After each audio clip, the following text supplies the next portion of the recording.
இஸ்லாமில் சொர்க்கம் ஜன்னத் பாரடைஸ் என்பது அல்லாவின் ஆணைகளை பின்பற்றி நட்பணி செய்த விசுவாசிகளுக்கான நித்திய வாழ்விடமாகும்.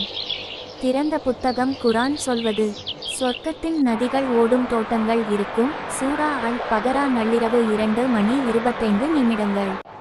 அங்கு துயரமோ பயமோ பசி தாகம் இல்லாது. சூரா அல் வாக்கியா 56-35-38.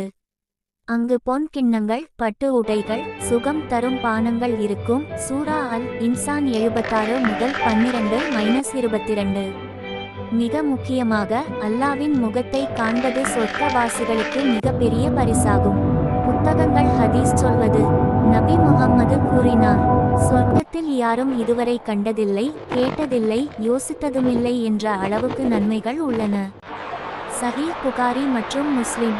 சொர்க்கத்தில் மிக குறைந்த நிலை பெற்றவனுக்கும் இந்த உலகிலுள்ள ராஜாக்களின் செல்வத்தை விட அதிகம் கிடைக்கும் என்று கூறப்பட்டுள்ளது.